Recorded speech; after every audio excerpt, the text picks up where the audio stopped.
Hey everyone. So now that we've gone through most of the body, the torso, the back, the legs, back views and side views, and the arms, as well as the hands and the feet, we can just start pulling it all together. So let's go and get started on that. So I'm not going to really start on the head very much, just because I will be covering that in the other section later. But anyways, let's just get started on the back view. So the back view is just very, very simple. Once again, we draw a cranium. Make it small enough so that we can draw the whole body. But I'll have to zoom out for that. Let me see if I'm zoomed out right now. Yes, I am. So I'm just going to have to move down, I guess. So anyways, let's go ahead and draw the back. Here we have our cross section towards the middle. And then we have at the 1/3 mark. Oops, I did that wrong there. At the 1/3 mark, we have the crosshair. It's supposed to be more upper. Sorry if I'm clearing my throat. Sorry that I'm clearing my throat, sorry, because I choked on water earlier. Anyways, so let's go ahead and do our cervical, spine, 1 hand length, thoracic spine, 2 hand lengths,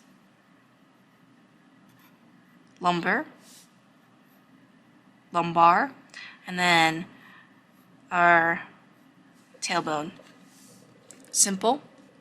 Then we have a rib cage, which is sort of round and curls in at the back part here. If you want, you can even add in the mask for the face.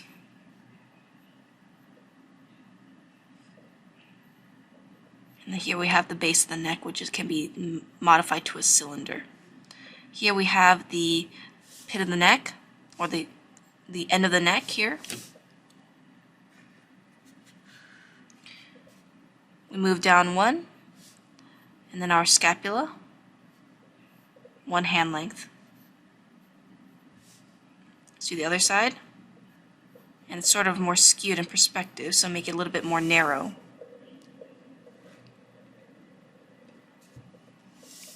Let's see if we can move a little bit closer on this. There.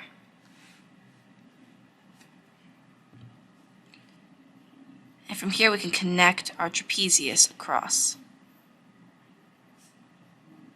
And here's the collarbone, or the kind of bone that kind of sticks out from the scapula. This is where the bone of the scapula kind of goes, so it kind of goes across. But anyways, same thing.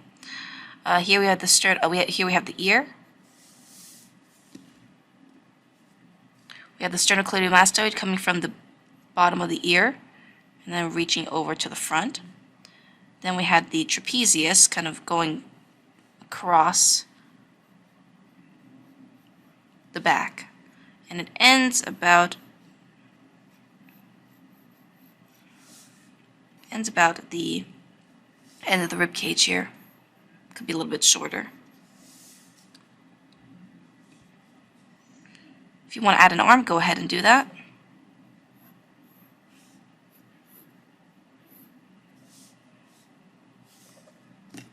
In fact, I think I should erase some of this.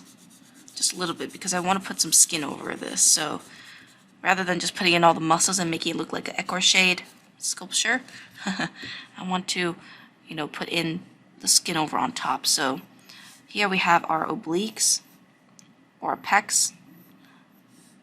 This is actually our lats, sorry. Our lats coming through and wrapping around. Here is our, I believe it's our rectus spinae or infraspinatus. No, actually that's our scapula muscle. We don't have to worry about that too much. Let's put out the scapula just a little bit so we can kind of see what that looks like from the back.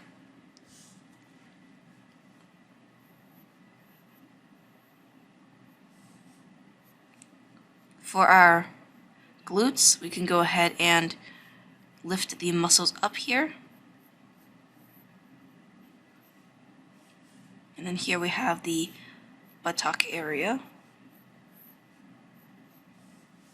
Notice how when it comes to the man, the torso is a lot bigger or more triangular. So when it goes down, it feels more triangular and more angled this way. Let me zoom out now.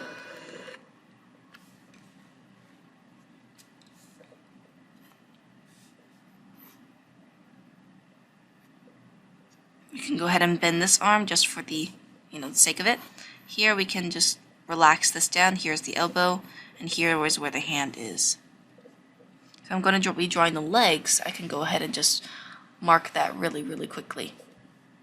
So I can go ahead and kind of tell where the butt is facing. I believe it's more this way. In fact, I should have made it more this way, but I'm drawing the box here. Here we have the leg, which can be simplified into rectangles. And then we can just add detail later.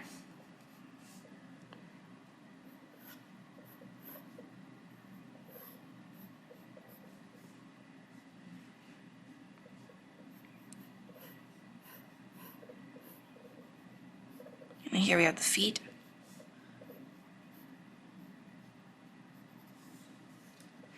So here we have just a very, very basic pose.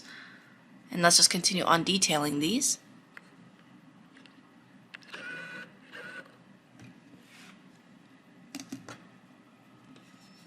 So when it comes to putting skin on the back, we just have to indicate the muscles. So areas like, the indentation of the obliques, the spine a little bit. We can also include the spine here.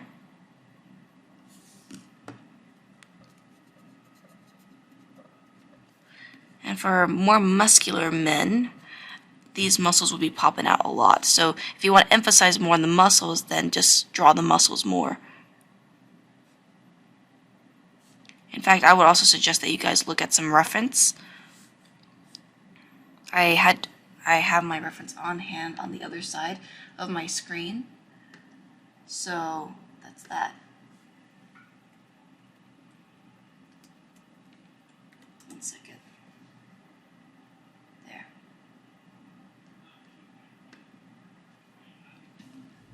So if you want to have this more well known, you could add in the scapular muscles, but you don't have to really do that. That's for bodybuilders. Here we have the trapezius that we can kind of hint at a little bit. And here we have the lats we can also indicate, as well as the tubular muscles here. If you want, you can also add some motion lines to this, meaning like form lines.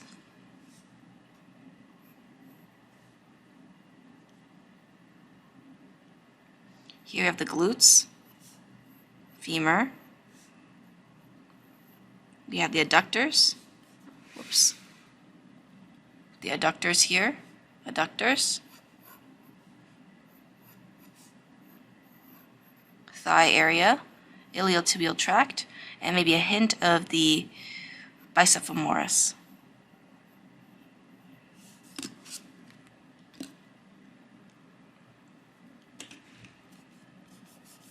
Let me just erase it so we don't get too messy here.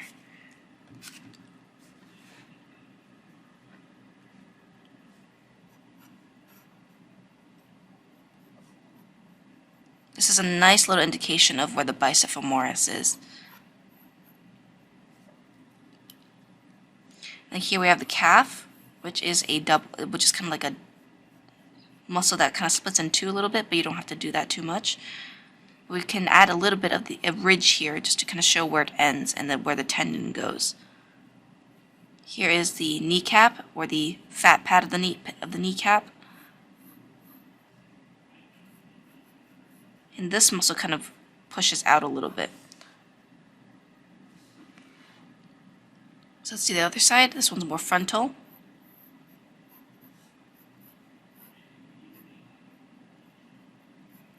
Usually adding a hook to the muscle here at the end gives it more form and therefore gives it more liveliness.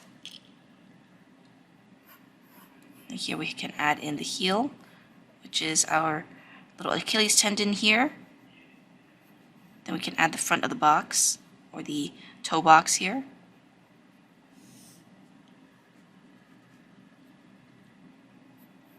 This one's more facing us, so we don't really see much of the front.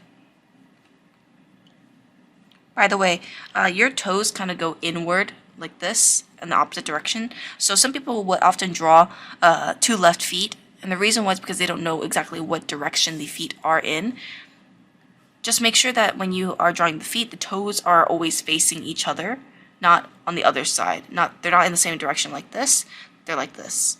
I don't know if that just made sense, but that's how I like to do it. So here is our full body, except for the arms, which we will do right now. So I think I'll be making several videos on how to draw different sides, because this is actually taking a lot longer than I thought it would. So here I have the deltoid, which crosses over underneath over the scapula here. And here we have our tricep. A little bit of the bicep in between. Here we have the elbow. And then here we have our back of the arm, the forearm.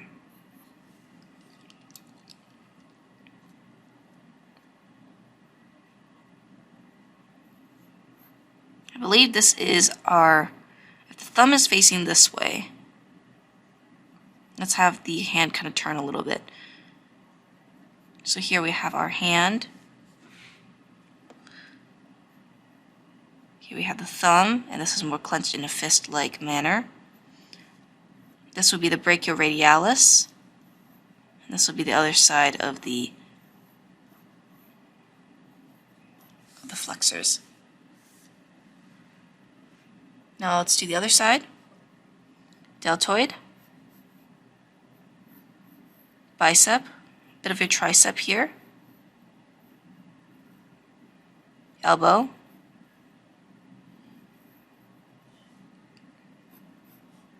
then we have our forearm, or brachioradialis,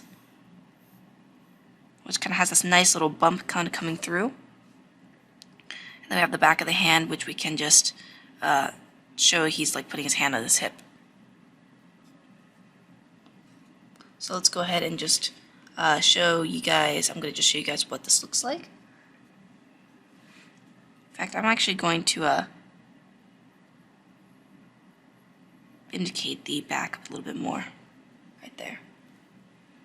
So here is your body. You have your trapezius, your deltoid, your back muscles, which you can also describe with, some motion lines here and there. This guy's a very lean and muscular body. So that is our back view. Let me know what you guys think, and I will see you guys in the next one. Bye-bye.